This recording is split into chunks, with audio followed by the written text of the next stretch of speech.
Hello and welcome to episode 4 of the Seek Power podcast, the show about all things competitive Eternal.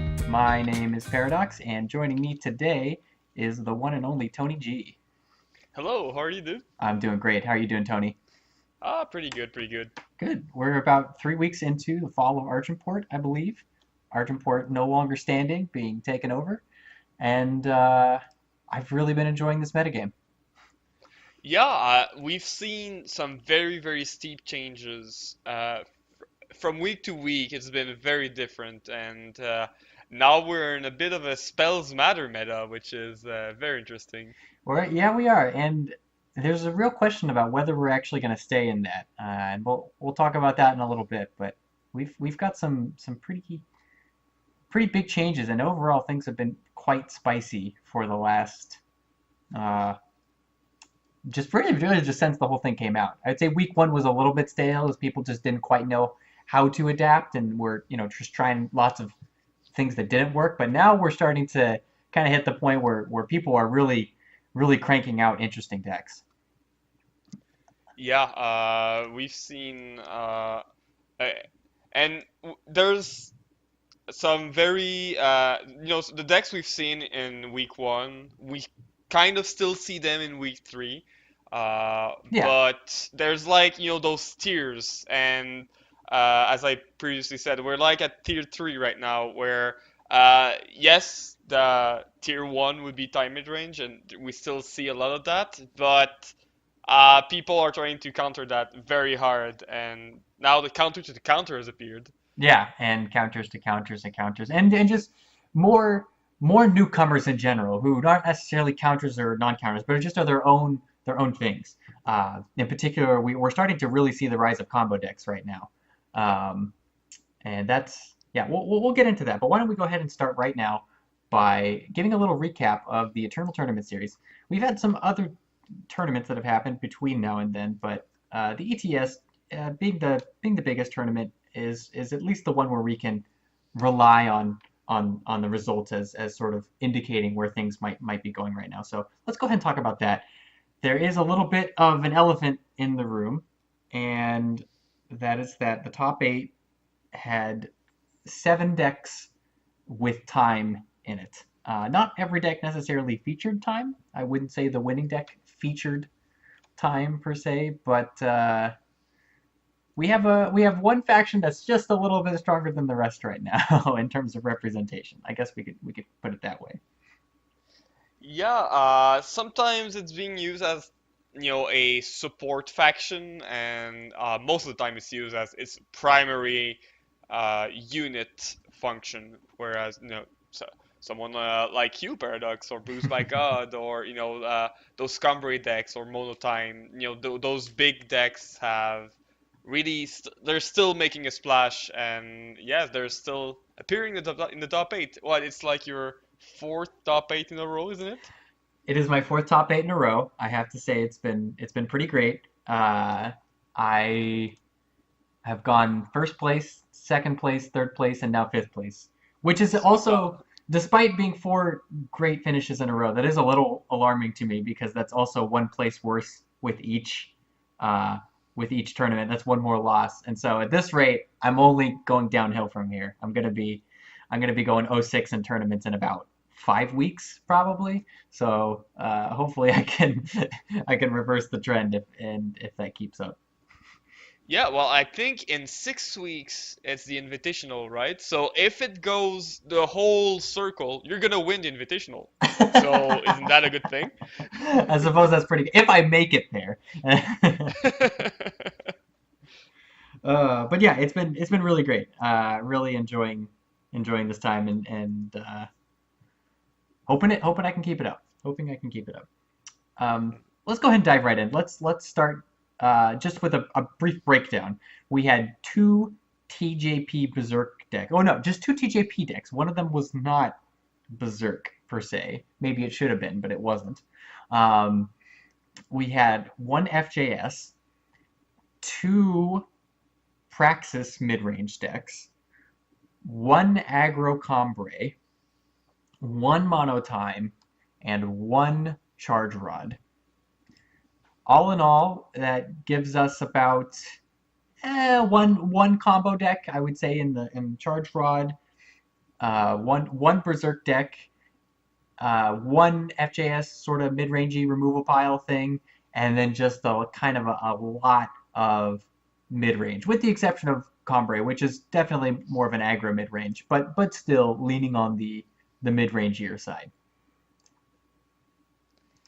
Yeah, and I mean, I'd argue that the winning deck, the TJP, right now the name isn't sticking. We don't exactly know how to call this deck. Some people are calling it Infect, which, as No. someone who's never played Magic, I will never call this deck Infect. But you know, is it TJP Blitz or TJP Berserk or whatever? We're just gonna call it, you know, the TJP combo deck, because there's going to be a TJP mid-range deck, which is, you know, a Papicitus deck, which has been, Uh, uh, well, yeah, I was just gonna say let's just call it TJP Berserk for now, if that's okay. acceptable. Let's call it TJP Berserk, or TJP Alessi, since it is sort of an Alessi deck as Mhm. well. But because we have a lot of actual combo decks that we might be talking about in a little bit. Um, Okay. so we can keep it down to just this. Um, but yeah, naming aside, TJP Berserk is a deck that I'm sure anybody who's played ladder at all in the last week has seen in spades. And like other Berserk decks, it is a deck that aims to stick one or two units, probably get Aegises on them if they don't already have them, and find some way to get them past your line, whether it's with flying or otherwise, and then blow you up with one huge hit on the back of Gift of Battle and some pump spells. And it turns out it's a pretty good strategy. And particularly, it's very good against FJS, who tends to lack the fast speed removal necessary to take out the deck or to take out the units before they hit them. And it just kind of hits them for a lot of damage. I'm sure you've been on the receiving end of that a few times. Yeah, well, actually, you know, I played in the ETS also. I played FJS mid, which Oh, you is did? basically Waluitaja's deck, because it was originally Sono's deck, which is one of our teammates. Yes. And Sono and I talked a lot during the week about like what changes we should do, stuff like that. So we kind of made at least in our eyes, a better version. And I went 4-2, coming, you know, close to top 8, but just short enough. I lost in round 5 to Moosh 2-0 actually. But in round 1, I won 2-0 versus pretty much exactly the same deck, except it was a Romanova playing it. Except he didn't have the Crown Watch Press gang. He had Hmm. he had some other techs like the Valkyrie, that's a 3/2 flying with endurance, but when you play a spell, it gets +2/+2 and a lifesteal. So he had that instead of Crown Watch Squares Gang. And in the FJS matchup, it's much worse in my opinion. And the Crown Watch Press Gang was such a good grindy tool against FJS.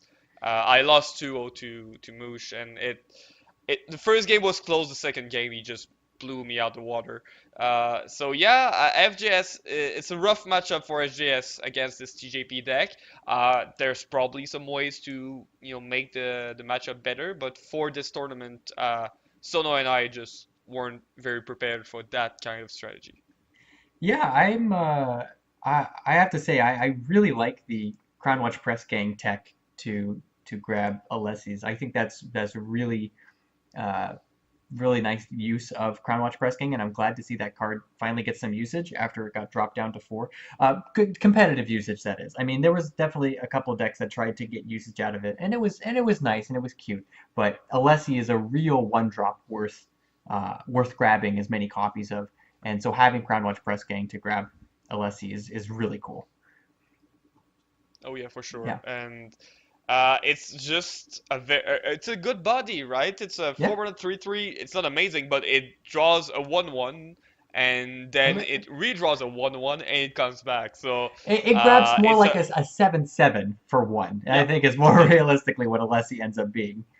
over and over, yeah, X several turns, turns. of Yeah. course. But when you play versus FJS, how the matchup goes is they're gonna have enough removal in the early game, but then there's gonna be that one unit, and they will be out of removal, and you will win with that one. So Hmm.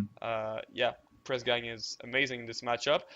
Some people weren't super high on that card, so maybe next week we'll see another iteration without that card. I'd be surprised, but I mean, maybe there's gonna be some better card. Um, maybe some other 4 drop I'm thinking about on the top of my head that has been very very popular in TJP is the obnoxious bird in Sheltering Rider. I don't know if the power base can work Yeah, I well don't. with I Sheltering Rider. Yeah, I don't know if they can do that, and because they don't have mirror image, it might not be as strong either. Hmm. There is always the option for Geomar, the new Valkyrie, Yeah. the 3/2 endurance flying, but gets a lot of buffs with spells. I I do think that that card is powerful enough. I do. Has its limitations, but I've seen games where it just completely takes over. So it might do that, but we'll have to see. As it stands, Moosh's version is definitely a solid, robust list and a great take on the deck, I think, as it is. Oh yeah, definitely. One thing I will add that's kind of interesting about this, well, two things. First, I it I don't I think it kind of slipped under our noses here, but this is one of the first major justice sort of mid-rangey decks. A justice deck that aims to attack you with little units, so a non-control justice deck that doesn't have not only Valkyrie Enforcer, but doesn't have Unseen Commando. And when you're looking at the list, that makes total sense, right? This list is very it's very robust, and all of its choices are very clear for what it's trying to do. But I think a couple months ago, not even a couple months, but 4 weeks ago, had you told me that that would have been possible, I think not only would I have just kind of been like I'm skeptical, but I think the majority of players would have not believed that to be possible. And here we are. Coastal Battle Mage takes the place of something like Valkyrie Enforcer or otherwise. The Merchant, Genev Merchant, being way more important than the silence on Valkyrie Enforcer or the Lifesteal on Unseen Commando. And yeah, those cards are nowhere to be seen. Yeah, and actually, it's very fun to lose in other ways than seeing a unit gets +1/+1. Now we're thrilled, and we see a unit gets +3/+3 and attack twice. And attack That's twice, very and fun. it's great, and double damage and all these other things. Yeah, it's good. Um, but yeah, well, I'm sure this is not the last we'll see of Berserk. Um, do you have any recommendations for countering this list, Tony, for the viewers out there who are struggling with TJP? Well, I'm trying right now to make a FJS version that can effectively counter this. I'm trying sabotages because sabotage does double duty. Of course, it removes one spell, but also you will get to know what spell your opponent has, which makes it much better for you when you try to go around those big pump spells. If you know they don't have Finest Tower, but they have, uh, you know, Gift of Battle instead, you'll be way more inclined to block and not get blown out. And, if they have Sharpened Reflex instead of Finest Tower, you'll know exactly what the math is on your blocks, which is very nice. I feel like since a lot of units have Aegis, um, more relic weapons could be better. Because if you're constantly 2-for-1ing yourself with like you have to torch annihilate or torch vanquish or torch slay or a combination of all of these, you're gonna get run over just because like card wise you're always spending 2 cards for one of their cards, and you of course you never want to do that. So a card like Auric Runehammer has gained a lot of value with this kind of archetype being the central piece of the meta. Uh, I don't know exactly if only Runehammer is better. Maybe we could see some, Sword Icarias, or I know a nice spicy tech right now that we're trying is Hammer of Authority, because when you have it in your market Yeah. and you use it and you kill a unit guaranteed, and then you can't use a pump spell for it.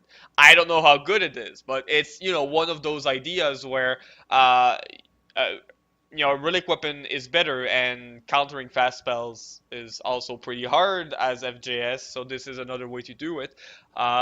Is it good enough? I don't know yet, but those are in the back of my mind, in the back of other SPG players, namely Sono. So I don't know exactly how that would pan out, but for FJS, that would be the kind of deck, the kind of changes I'd see. Of course, FGS is super good versus time mid range, and FGS needs to keep this advantage against time mid range. So these changes have to uh, still make the time mid range matchup good. I don't Yes. know if that's still the case. This is still in theory, I but think as long as yeah. I think as long as it's in the market, you're not Mhm. taking away too much from your overall matchup against the deck. But I suppose that needs to be seen.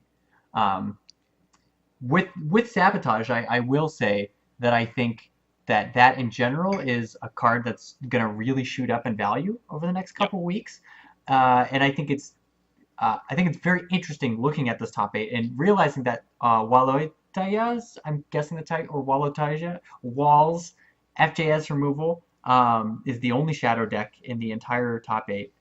And I think there's a lot of tools that Shadow has right now that's very strong against the metagame, such as Sabotage and other discard effects. Attacking people's hands is going to be very powerful going forward.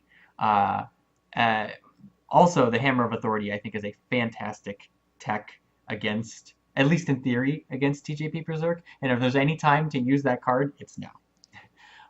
One thing that is interesting of it is that because it's a relic weapon, it actually can't be responded to. Right? There's no window to cast spells before. Hmm. So as long as you play that as your first card in the turn, other than a power, the TJP player will have no window to actually cast a fast spell on your turn in order to buff their unit. So you will be able to hit them cleanly and take it out without any fear of getting blown out by a finest hour or what have you. Um, so I think that's a really good option, potentially anyway. At least to me, it sounds pretty good. Um, Also, that said, just wanted to give a quick shout out to Sono, our teammate. I feel like he goes a little bit under the radar a lot of times and maybe doesn't get a lot of credit. And I know on Twitter people are always quick to praise me for a lot of the decks and things that I do, and that is nice. And there are some things that I do come up with myself, but in general on our team, it is a really collaborative process, and we do bounce decks and ideas and cards off of teammates a lot. And players like Sono do so much work. And he's also always at like the top of draft and pretty high on constructed as well, always performing well. So shout out to Sono and just all of our teammates in general for always doing such great work. Oh yeah, for sure. I mean, Sono in the last, since set four, has been, I think, my primary player in our team to bounce idea off of each other, because we both like FJS, or those kind of removal heavy with weapons kind of deck. So yeah, he's been insane, and he's always come up with some new and refreshing ideas. And I mean, same for, of course, our mastermind, Bruised by God, who always comes up with like about 15 decks every week. Uh, 15 decks a but day. oh yeah, Yeah, they're not all good, he's but they're not like all good. if 1 in 30 deck is good, then every 2 days he makes a competitively viable Yeah, deck. So. yes. That's been my process too. I think I make less good decks than he does, but I do make at least as many as he does. And yeah, not all of them are successful, but you know, that's the process, right? You're gonna make a lot of bad decks, but eventually you get some good ones in there, and those are what matters. And hopefully in the meantime you can utilize at least the bad ones as learning material, things to help you um, realize what needs to be changed and to learn more about the metagame and about the cards and so on and so forth. Um, but anyhow, enough about us and enough name dropping and everything else. Continuing on with our top eight, um, TJP mid range, which is the exact same deck from last set from Dusk Road, got second place. And I'm going to mostly just throw that to it still being a pretty good deck and to Papicidus being a good player. But it probably could be slightly optimized, at least in the power base, with a few different changes, or maybe the addition of markets.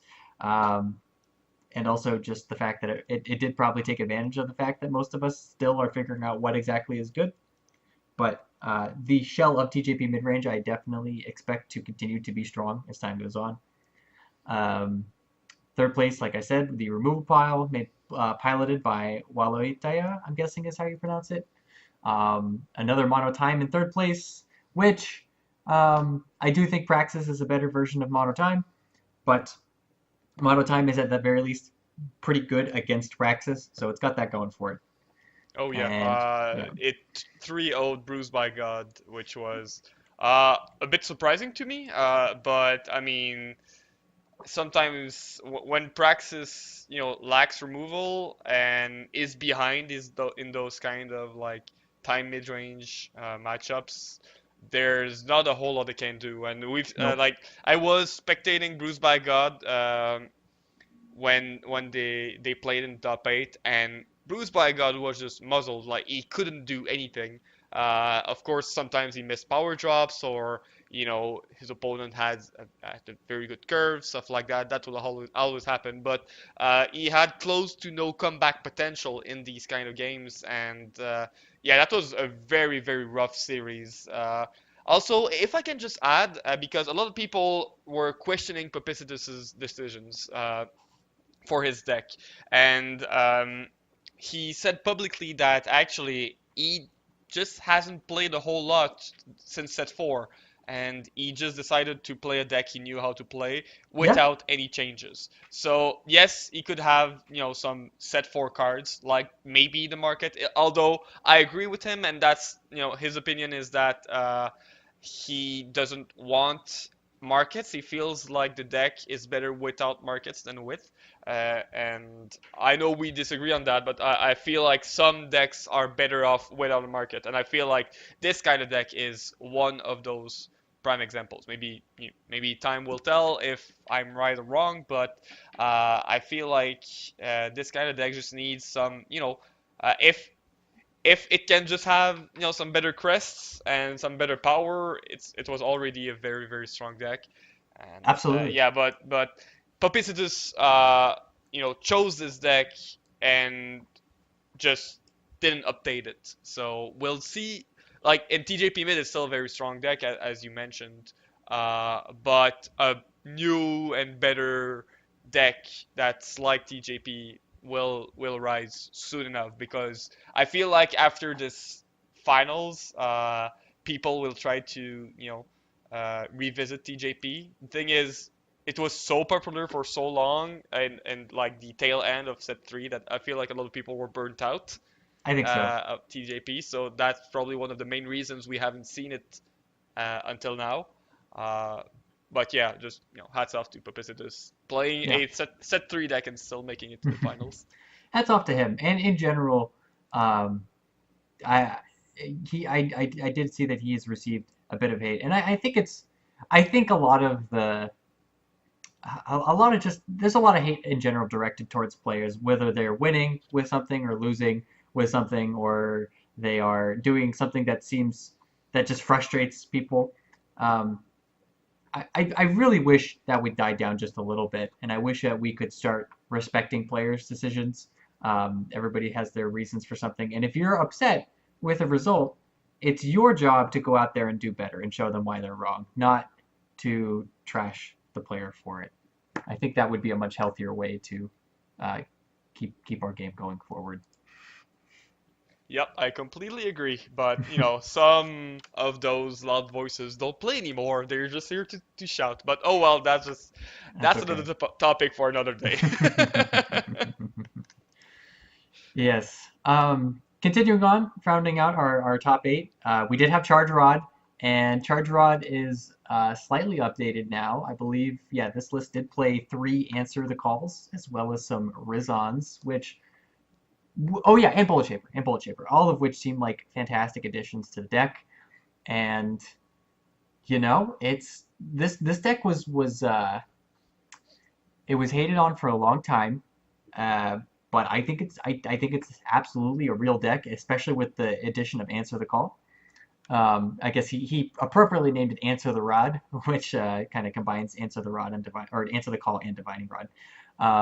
It's a scary deck. It's a very scary deck that really does demand an answer to whatever unit they're plopping down, and if not, you're gonna get blown out of the water. Um, so great to see that make a top eight, and then we have Bruised by God and myself playing slightly different variations on Praxis midrange. Um, Not too much to say there. I think it's other than that, I would have fixed my market had I thought about it. I prepared for a lot more permafrosts, and had I known that there was going to be basically none, I would not have played Infinite Hourglass. But um, otherwise, very happy with the deck overall. It's a solid deck and will continue to be solid going forward. Bruised by God, I know, felt about the same way, though he was frustrated with some of his matchups. Um, and then we had another aggro combo showing by Overmaster this time with a merchant in there. I believe it replaced the Coastal Battle Mage in the previous list that had made a top eight. Um, Overall, yeah, good top eight. And if anything, I think there's this initial reaction to people want to look at this and go, oh gosh, the metagame is all terrible, it's all time, and it's all and have this visceral reaction of fear. And I think actually when I look at this, I go, this is fantastic, because to me this says knowing enough about the current game that we do and the way sort of ladder plays out and everything else plays out, I look at this and I go, we still have so much more to develop in our decks, and the metagame is still so unripe, it's so fresh, and there's just a lot more to discover and to play around with.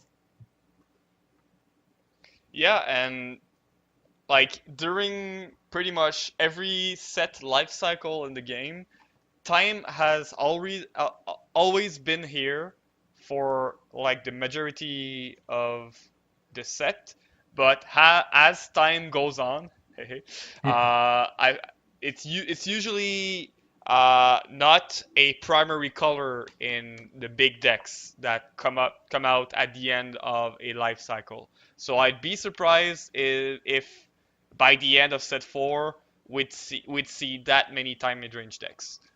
Just because Same here. like and yeah, as we mentioned this pretty much every episode, but of course, time mid range is the easiest or the most natural ways to build a deck, just because there's a lot of auto includes, so you don't have a lot of big tech decisions.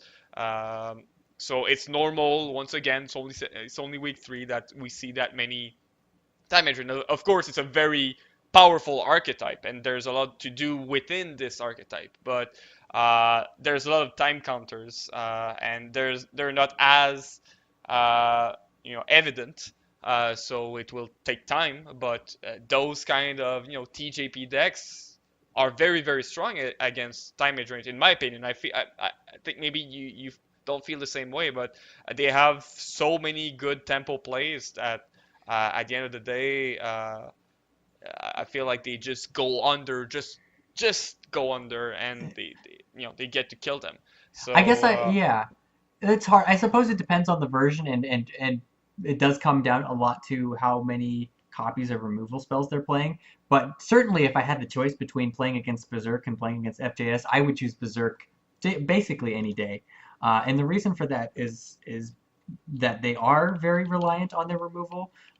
If you're playing something like Praxis, you have 4 Purifies and 4 Torches, so 8, cheap removal spells that kill basically everything in their deck, and that's enough to really keep them off of their sort of their major killing power. And then all you have to do is build up what I call a yard sale. You just you just put all your units out just slowly and get them all on the board, and especially if you're able to stick a Sandstorm Titan, you put them in a spot where they really can't do a ton about it, and they require 3 or 4 cards just to try and have a profitable attack, and you can often expend only 1 unit blocking that. It definitely depends, and they can have times where they can just blow you out and get a keep you off tempo and equivocate all your important units and vanquishes and everything and so on and so forth. But I do find that as long as you have a nice mix of removal and units as the time deck, that you're able to keep the Berserk deck at bay.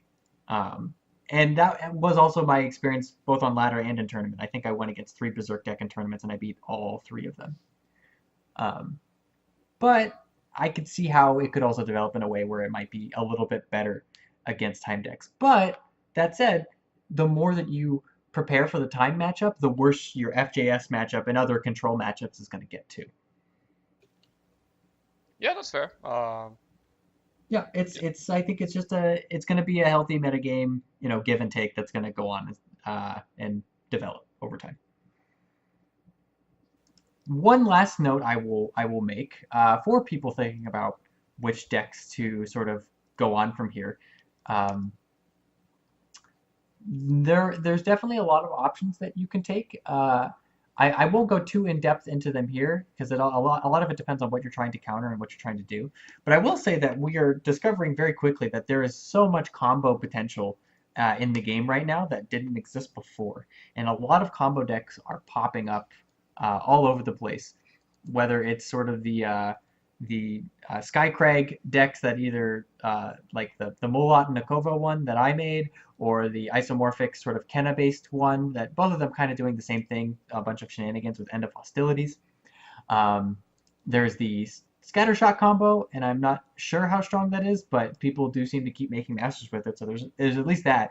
And I hear now that within the last 2 hours or so of starting this podcast, Aether Llama, a top ladder player, has come out with a new combo deck that's based on it's a Xenon deck, and you put Talir, who sees beyond, in your void, and then bring her back with a Grasp at Shadows, and then draw a card from your market, and then trigger an infinite combo where you play your entire deck and then swing for basically 10 billion damage with some overwhelm units. And Aether Llama is consistently at the top of ladders, so I assume that this is in fact a good deck, but I haven't gotten to see it yet fully in action. But between stuff like that and there's a lot of stuff to be done, and both time decks and FJS decks seem to be rather weak to these types of things because both of them do not play very much fast removal. So there's definitely a lot to be had there. Yeah, well, at least, the FGS has things like Maidens and Annihilates, which makes... I've seen this kind of combo before, and some FGS decks also have Harsh Rule, which is, one of the key component to that, big Talir combo. But yeah, for Charge Rod, it's a very hard matchup. You have to hope they low roll. Yes, it's very, very, very hard. It's winnable, but the Sabotage has been very great in that matchup. Also, a card I've been liking in the market for me for FGS once again is the city-wide ban. Which has been pretty great in this matchup in particular. Also good in FGS mirrors, usually. I played versus Grimfan in the ETS, and he was playing Charge Rod, and citywide ban can definitely be awkward because let's say you choose to ban Icaria, then they just play Answer the Call, or if you ban Answer the Call, they play Courier and stuff like that, right? So like it's the classic you ban the thing and they have the other one in their hands. But yeah, it's just so explosive, and of course, dare I say, high rolly, especially Charge Rod, which is banking on the fact that their top four or top five cards are very strong, Yeah, and are yeah, going to be exactly what they need. Um, but sometimes it just goes their way and they just destroy people with like, oh, they play Answer the Call and then they have Icaria and it pulls Rod and then you get a slew of unit and it's just disgusting. But hmm that deck exists, therefore, and it's a good deck. Uh, I'm not sure it's super healthy for the game, but that's another topic. But yeah, it's a very good, and yeah, FJS just struggles against this, and most control decks also because it's very hard to counter things that are in your opponent's hand. yes. You have sabotage, and that's about it. So it's yeah. I think Vara's choice should maybe start making a comeback right about now. That card is excellent at dismantling people's hands and getting out key cards, and maybe even abduct the new shadow card that just discards a unit for 2 and a shadow, and puts it into your void. Potentially, even Mhm. giving you the chance to play it if you're playing Dark Returns. Um, I do have a quick question for you for the viewers at home. I don't know if you've gotten to experience this yet, but if you use citywide ban on, we'll say, Icaria, Mhm. and the opponent then plays a charge or divining rod or an answer the call and hits an Icaria in that list, will the Icaria get played? Nope. It And will the not. reason is the text on CD1. I read the card very carefully before I included that because I asked myself that question. And so it says that the cursed player can't play cards with that name, right? So the word play is very important because Mhm. when you go and you look at Rod, what it reads is Discard the top 4 cards of your deck and then play. yeah. I believe it's discard the top 4 cards of your deck and play any card that has the same battle skills as the unit with Divining Rod. Yeah, exactly. So once again, play all units. So Yes. if your opponent can't play Icaria, Divining Rod can't pull Icaria from the deck. Same thing for with Answer the Call. The keyword here is play once again on the card. So if you citywide ban Icaria or any other unit, they can't play it one way or another. Okay, that is good to know. That is good to know. Another sad interaction I discovered today that seems obvious uh, in hindsight, but at the time I wasn't actually sure how it was going to work out. Um, End of Hostilities is a card that clones any unit on the board. And before, the only clone that we had, cloning effect, was Mirror Image, which targeted only your own units. So Mhm. Aegises didn't matter. Today, I used End of Hostilities on a unit with an Aegis, and all I did was spend 6 power to break their Aegis. Oh, yeah. Yes, if it is an enemy and it has an Aegis, you can't clone it. The card is very, very powerful, but be careful because that is an interaction that doesn't work in your favor. Yeah, that's spend 6 mana and then press escape. Oh, yeah. All right, well, let's go ahead and move on now. We have a little bit of a special topic to talk about today that I think is very relevant for most people who play this game and probably most people who are listening to this podcast, and that is laddering. And specifically, we're going to talk about how to really succeed on ladder and probably talk about some tips and tricks and other things that can help you gain ranks and at least just feel better about your laddering experience. Um, TonyGeeeee, you are very consistently at the top of ladder, which is not something I can say is true anymore about myself. I tend to shuffle decks around a lot, and I tend to try and test and brew a lot of things. It doesn't always work out in my favor, and in fact, we could probably start on that point right there about why that is often a losing strategy if you are trying to reach the high ranks of ladder, switching decks constantly or Yeah, trying new things. yeah, I completely agree. And that I'm known as a specialist, so of course my tip will be to specialize in something. Tip number one. Some high ladder player are jacks of all trades, but all or most high ladder player do the same thing. They grind one or two decks, and you should do the same. And um, what do you do? Which decks do you choose?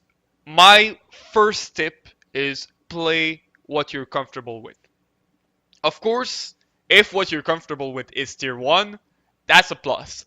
But I used to be a I used to only play Armory. Like before I played competitive, I literally only played Armory for like 3 months. It's true. And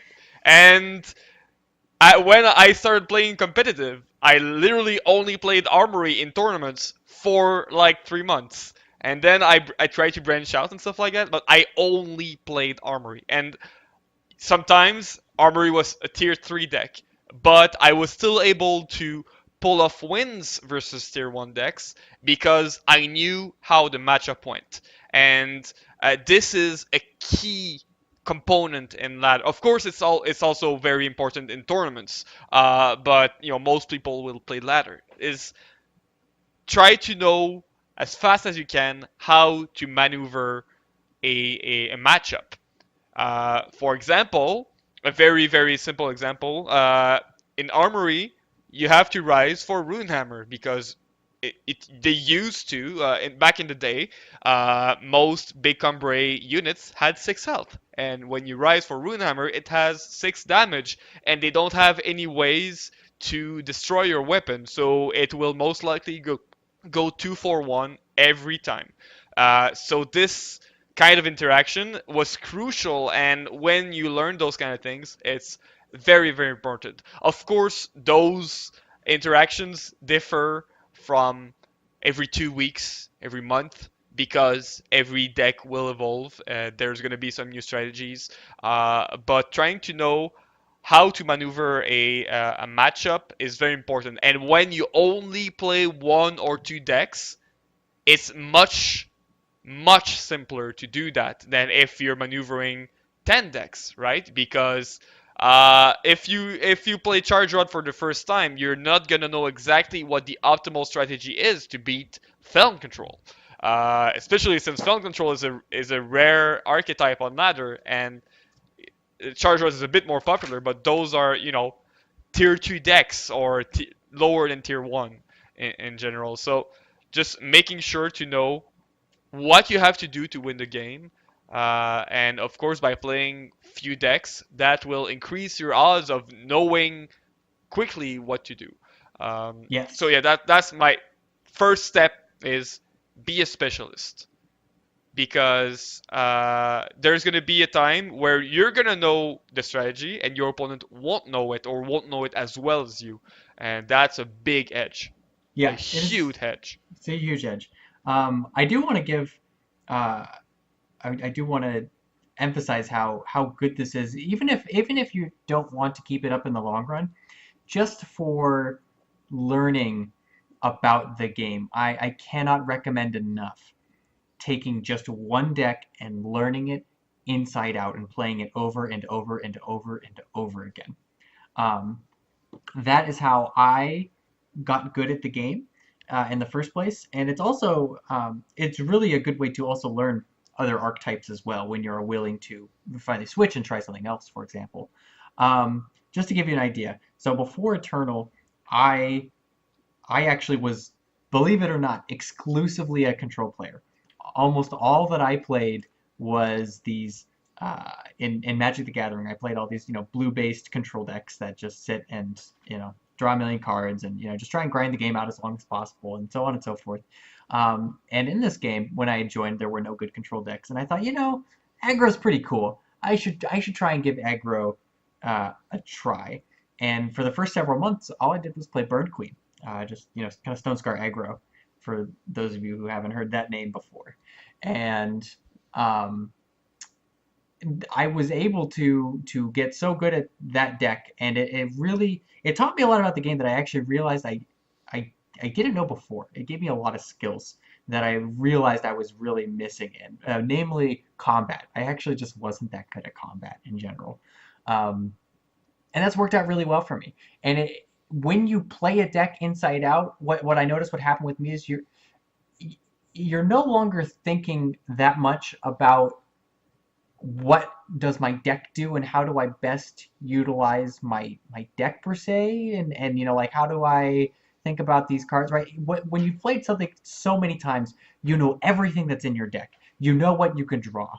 You know what removal spells you have for certain things. You know how many charge units are left. You know everything that's about this, and you can stop thinking about what is in my deck and what does my deck have, and more about what's on the board? What is my opponent doing? What can I do in this context? And you're thinking more about the game and less about what your deck is and what you're doing, if that makes sense. Yeah, exactly. It's like when you drive for the first time, you're so aware of everything and you're like, it's mentally taxing to just have to think, oh, okay, this is a stop sign, so I have to wait. Oh, wait, someone is crossing the street, so I have to stop. Oh, okay. But when when you've been driving for like 10 years, you automatically think about these things and you don't have to analyze it, right? Yes. You just, it happens. You stop when you see a stop sign. You're not like, oh, is this a four-way stop sign or is this a two-way stop sign? Oh, okay, what happens then? You just do it, and Yeah. it will come naturally, and then you can think of even deeper things. This is where the analogy kind of takes off. But it's like in this game, when you don't have to think about these like tier 1 tier things, you can just go deeper and like, oh, what do I get from my market? Oh, what will my opponent get from his market? Can I counter this? And stuff like that. And this goes a very very long way, especially on ladder where uh, yes, there are some good people on ladder, but on average you will play against people that are you know not as experienced as you have, as especially if you've been spamming one Yeah, deck. if you've been playing the same deck over and over again, Yeah, you'll have an edge there. You'll have a yeah, huge edge. Um, yeah, and it allows you to start thinking about the game and really learning about the game as opposed to learning about the deck. And uh, I mean, you'll always be learning about decks as time goes on and new sets come out and sort of the way we play changes little bit by bit. But having the time to just really master combat per se, or just master some aspect, mastering control mirrors, or mastering, what when should I be casting my spells, my sequencing and stuff like that. You really get that down once you have gotten to play a deck a million times, because then you're no longer thinking about the deck and you can start just thinking more about those sort of universal game aspects that exist all over. yep, Yeah. completely. So that I think that is a fantastic first tip for people starting. But now let's say so you're playing one or two decks, and maybe you're you're at a point where a lot of the decks that you are fighting are really just beating you. You're not playing. You're not making misplays. You're just having a lot of bad matchups. So when do you switch decks, or switch jump ship, if you will, on your archetype, if at all? And yeah, that's a very good question, and this answer is differs from player to player. Some player say never jump ship, like you'll have some bad matchups and you have to accept them, and even those bad matchups can still be won. So just play it out, see what happens, and Yes, you'll lose some, but if your deck is good enough, you won't care about losing some matchups if you lose a majority, if you win a majority of your other matchups. That being said, I feel like there's some very clear meta pockets in Eternal Ladder. For example, right now, I've been a little bit on tilt, and this will be tip three. Don't be on tilt. We're gonna cover that a bit later. Yes. So I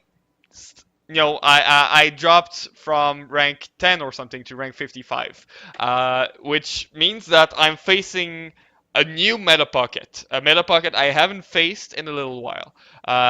So if you go up or down in MMR, MMR stands for matchmaking rating, which means that the more you win, the better your opponents will be, and same for the opposite, right? If you lose 10 games in a row, even if you're still in Diamond 1, for example, if you're Diamond 1 99 points off of a 10 games winning streak, you'll face much better players than if you're Diamond 1 0 points off of a 10 game losing streak. Uh, when you're if you're able to recognize that you're in another meta pocket, changing decks is a good thing. This is why I said for tip one to master one or two decks.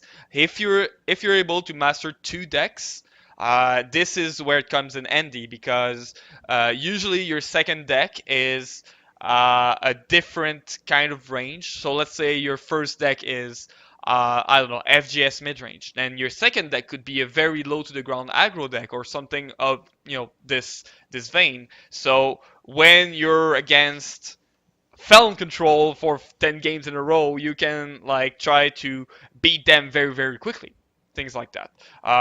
So it's very hard at first to see that you're in another meta pocket and not just facing three TJP whatever in a row because that will happen. Like in your first meta pocket, you will still face a variety of ranges and different archetypes.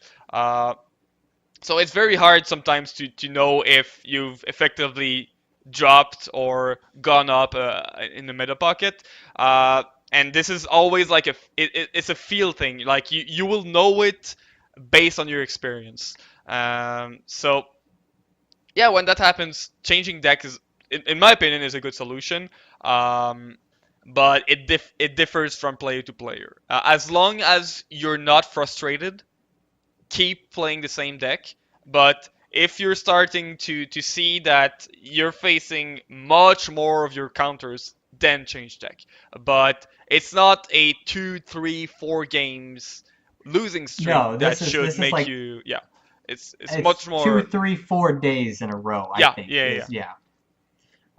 And at that point, it's less about, oh, people aren't playing my deck right now. It's more about, oh, the meta has shifted for the time being or permanently in such a way that my deck just isn't good anymore, right? Like last expansion during Dusk Road, um, playing Burn Queen just kind of hit a point where Unseen Commando was in, I don't know, over half of the popular decks on ladder, and it just got to a point where you're not in a good spot most of the time. If you're playing a deck with Oni Ronins, you're just at a disadvantage. Um, and it's then that you need to start thinking about the real shifts, not, oh, my last three opponents were on this thing, and so I need to change because that means they're all going to be on this. That is an example of results-oriented thinking, and it's just not going to serve you in the long run. It's not. It's really not correct to think that way. Yeah.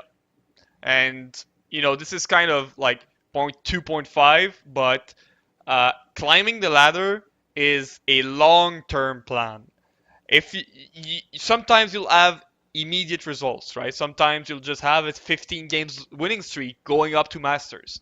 That will happen. But knowing how to effectively and efficiently climb ladder is a long-term process.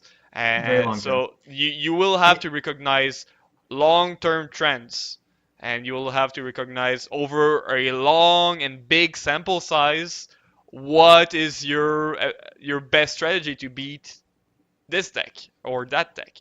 So don't if you want quick results, there's some ways to do it, like spam the tier 1 decks and hope to high roll, but most people won't be able to do that, or of course, being extremely good helps, like that's a given. But like what you have to do is think long term. So this one loss doesn't matter at all. This one win doesn't matter at all either. It's both ways, right? It's just like you will improve as a player slowly but surely. You will understand how to analyze the situation slowly but surely, and all of these things take time. So don't be discouraged because for this one day you've lost 10 games more than you've won, but it doesn't matter in the end. It It doesn't matter really in the long run. doesn't. Nope. It's you have to recognize that there's just it's in any game of statistics there's just going to be you're going to have losses, and you're just going to have times where you just drew poorly 5 games in a row, and that might only be a 1 in 10,000 chance of that happening. But if you play 10,000 games in your time playing Eternal or whatever, that just means that's exactly what's going to happen. And it might even happen a few more times than that, but that's okay. It's about it's about the long run. And I think this is actually a very nice segue into tip 3, which is about not getting tilted. Um, and here too, this is actually my favorite tip, because this actually starts to extend a little bit into, I would say, some very good wisdom for real life, and and navigating the world a little bit better, and or at least being if not more successful while doing so, at least being a little bit happier when doing so. Um, I I want to start with actually a quote from I heard it from LSV, who is one of the designers of this game, on one of his podcasts, Limited Resources. And I'm not sure if I think he got this quote from somewhere else, but it's regardless of who originally said it. I did get it from him, and I think this is a quote that is going to help you so much, both with ladder, but also I think if you apply it as such, can really help you out with real life as well. And the quote is that the battlefield is littered with the bodies of people who made all the right decisions. And what this is really getting at is that you can and you might do everything correct, right? You might prepare for ladder perfectly with your deck choice, right? You might choose a excellent tier 1 deck that you're comfortable with, that you've practiced a lot. You might make sure it is in fact tier 1. It's very well positioned, and you might go into all your games and just play as perfectly. And now I don't think that's true. I think there's definitely uh, pretty much nobody really truly plays perfectly. But you know what I mean? You might play very, very well, like without missing any complete blunders, right? You're playing with a very high level of clarity and thought and consciousness. And yet you still, despite all of these things, you might just lose all of your games for a good period of time. And that's going to happen. And the key is to recognize that that's exactly what's going to happen a lot, that you will go out and you're just going to lose. But it's a long-term proposition. And if you allow yourself to get fixated on this and think and start going, oh well, it's just this deck is stupid, or my opponent's or he just got lucky, or he just got right, and you allow yourself to sort of lose the clarity in your mind and get on tilt, as is so commonly called, right? You get into this point where you're just angry and frustrated. Well, not only are you going to start having fun playing the game, and that's not good, right? That's not a good way to go, but it's going to just make you lose more. And I, tilt is one of those things that's very hard for a lot of people to manage. But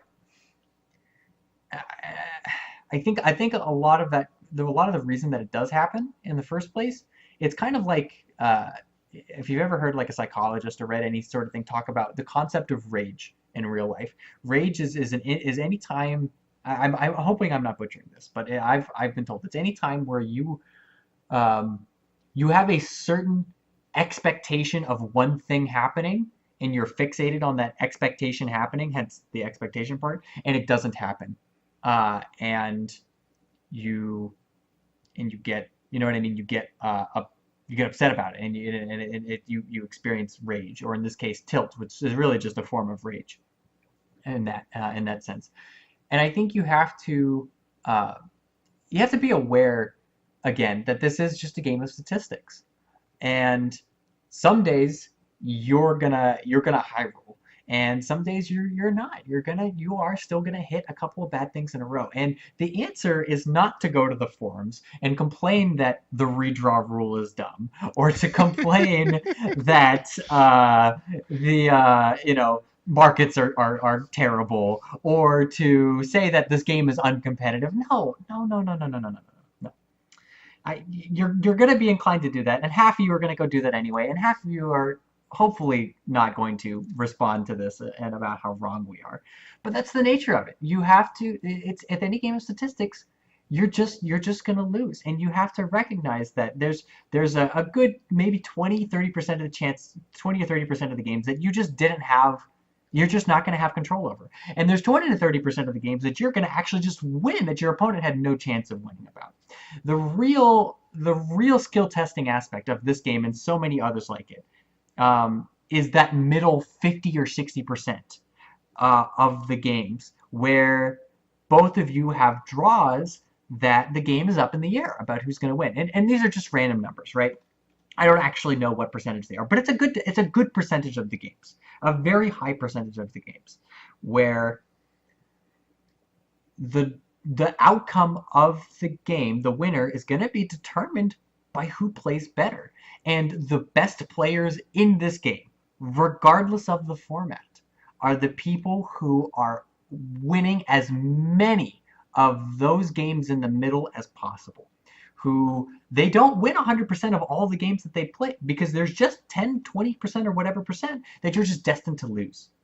It's the ones who win every single one of those games that they had the opportunity to win, that wasn't outright decided by a bad draw. And that's the beauty of this game, is that it is finding just as many of those games to win as possible.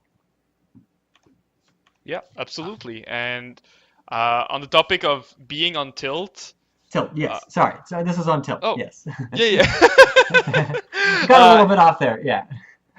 Yeah, it's very important to recognize when you're on tilt, because and this is, you know, personal experiences, but I have a very hard time recognizing when I'm on tilt, because I will just play over and over and over still, and still be frustrated, and be like, I'm gonna get you this time, I'm gonna get you, and then I don't get you, and then I still lose, and then I'm like, okay, one more. You know, when you're in that just one more kind of place in your mind where you're like, I just want to win this one last game and then I'm gonna stop, you're never gonna do it. And if you're gonna do it, you're not gonna feel great about it. You're just gonna feel miserable. So just stop playing for now. Just take a break. That's honestly my best advice for people that are worried to be on tilt.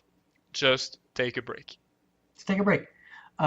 Take your mind off the game, or even if you don't take your mind off the game, just sit back and diffuse for a second. I know for me, something that's really helpful, and you should just do this in general. Stand up and walk around. It's really, sitting for too long is actually very bad for your health. If anybody wants to challenge me on that or anything else, I have a nice bookmarked folder full of medical studies, and sitting is now considered the new smoking. So make sure you try and stand up at least once every 45 minutes. But certainly, when you're playing and you are starting to get upset, like you just got 3 or 4 losses in a row and you're not, you know what I mean? You're really wanting to win here. stand up, take a deep breath, and just go walk around for a little bit. Drink some water, use the restroom, talk to a friend, read the news. Just take 5 to 15 minutes or even longer. Hey, stop for the day sometimes. If you're really just having a rough day and you're trying to get rid of that frustration by playing Eternal and you're expecting Eternal and winning an Eternal to alleviate that frustration, no, that's when you need to not play anymore, because all you're going to do is get more mad, drop more ranks, and be more frustrated. Yep. And on that same vein, also, uh, don't play when you're tired. If your goal is to solely climb, Yes. you guys know yourselves way better than we do. But like for personally, I have like about 3-4 hours in the day where I'm at my optimal capacity mentally, where like I Yes. know if I play in those 4 hours, I'm just gonna be in my prime for the day, and this is where I will climb more efficiently. Whereas if I play at midnight, 1 a.m., I will make so many weird errors. Some that I will recognize, and some that I won't even see. And I'm like, oh, this guy high-rolled. Yes, but I mean, you could have won 3 turns earlier just because you misplayed. So, like, if your goal is to climb as fast as possible, don't play all day. Just play for a few stretches at a time and keep on asking yourself, why did you win? Why did you lose? And move on. And though this, like, don't don't play when you're tired. Don't play when you're frustrated. Play when you're fresh. And like once again, this is a long-term plan, not a short-term plan. People that get to masters on day one just played so much, and they sometimes just got lucky. And by the way, just a small parenthesis, but just look. The season ends in like 2 weeks. So in about 2 weeks, just look at the first five people who will hit masters, and then look at the end of the season. They won't Hmm. even be in the top 100. It So is very rarely the same people. Sometimes it is. yeah, There's definitely sometimes this happens. Yes, yes, yeah. but like usually, people get early in the season into masters, and they're very proud of it, and they should. But it's a time constraint. They just played a lot of games, and yeah, down the line they might not be better than you. They just took a lot of time to do it, and taking this time and spreading it on 2 weeks is, in my opinion, even better because you won't feel tired, you won't feel frustrated, you don't have this "oh, I have to get to masters first" like thing in your head. So just mentally you'll be so much better. Yeah, absolutely. And actually, on that note, that does something you had said just there a second ago leads me into my fourth and potentially final tip here, is taking notes.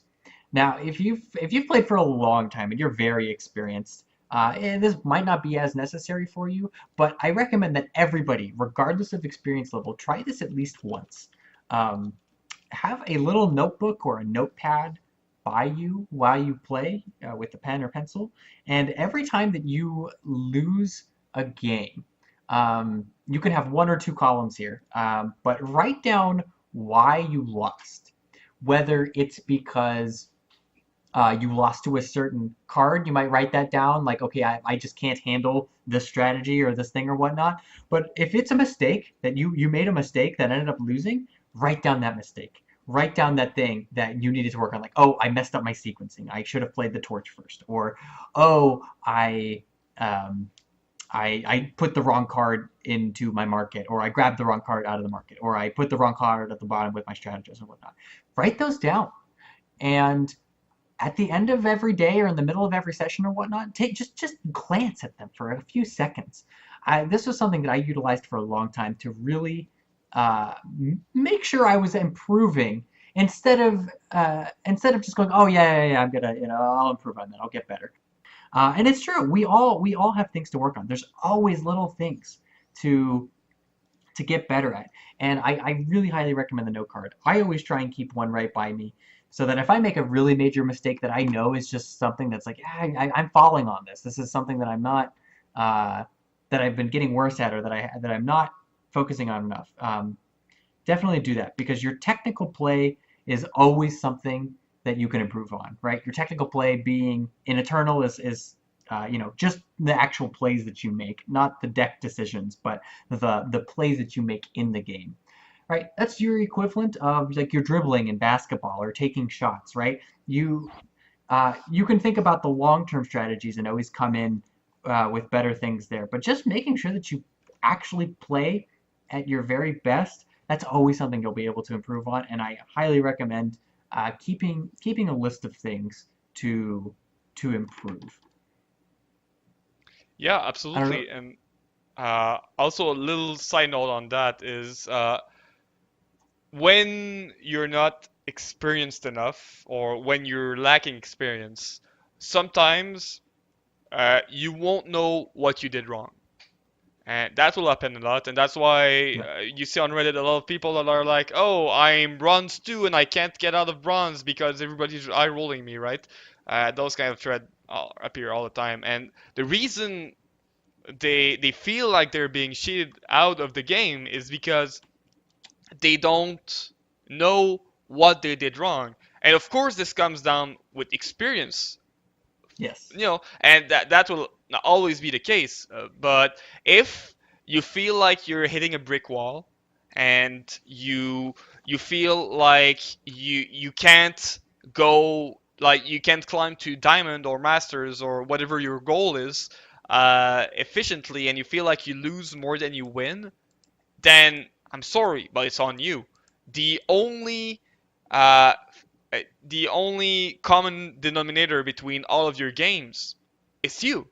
So uh, it's sometimes those very intricate decisions uh, will make a big difference, and of course it comes with time. And I'm not saying you're the problem, you're bad. It's yes, you made some mistakes, and sometimes you won't see them, but with time, you'll gain experience, and you will you will make better plays just instinctively, just because you know how the game works. You've got blown out by a harsh rule 10 times, 20 times, 100 times, and you'll know, oh, maybe I won't play that order unit. Maybe I'll just stand back, deal maybe I'll a just bit less damage, but if a harsh rule comes, I'll be ready to, put other stuff on the board as soon as possible. Those little things, they come with experience. And yes, maybe I sound like a broken record, but uh, if you feel like the game is cheating you,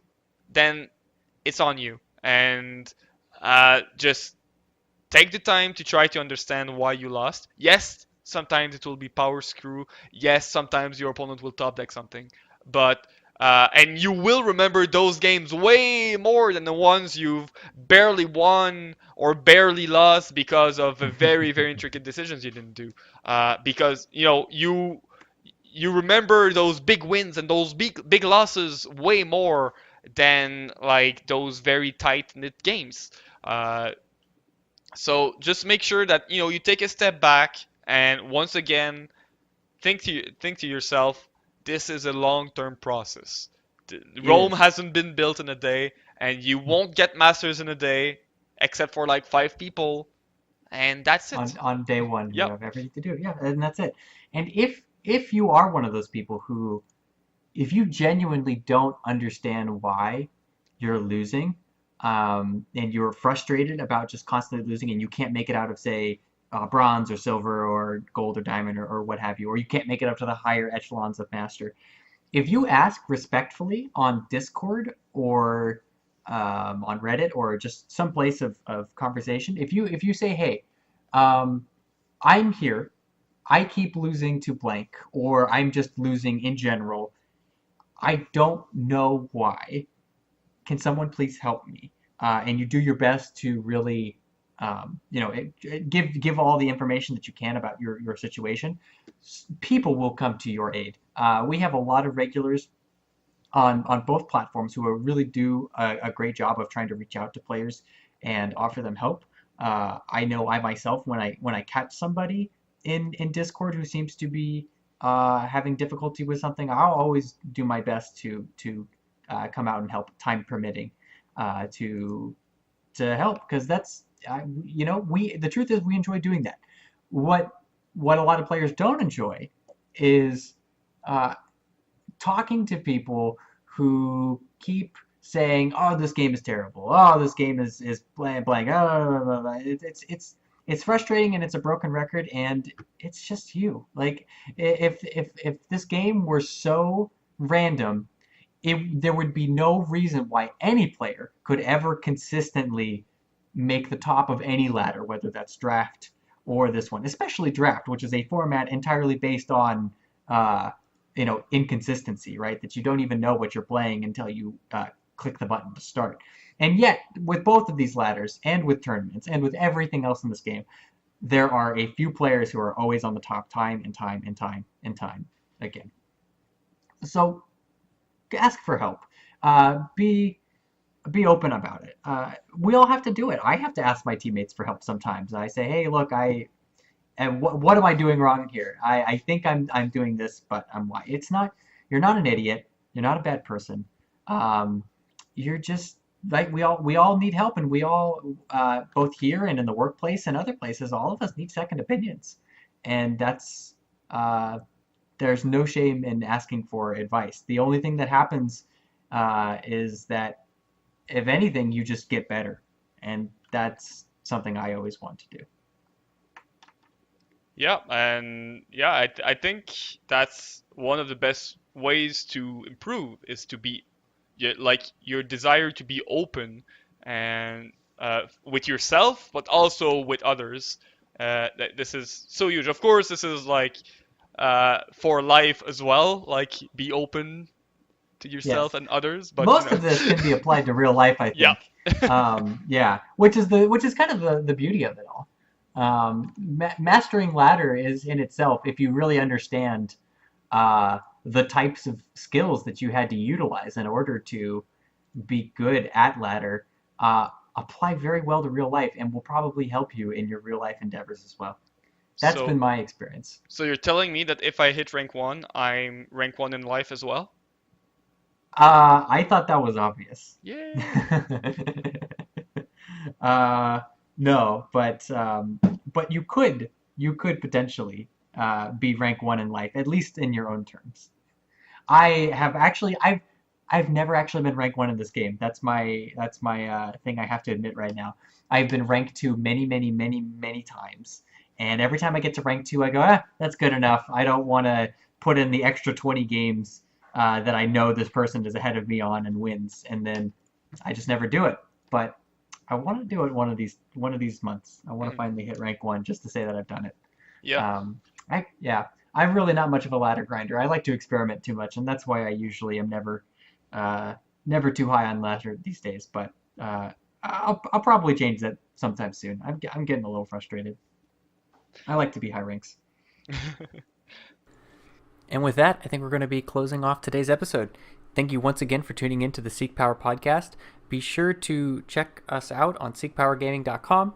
Respond to us in the Reddit thread with any feedback. And thank you to those of you who have been giving us feedback. We're doing everything we can to really make this a great podcast that people want to listen to. And I know for sure that we have a lot of fun making it. And with that, we will see you next week.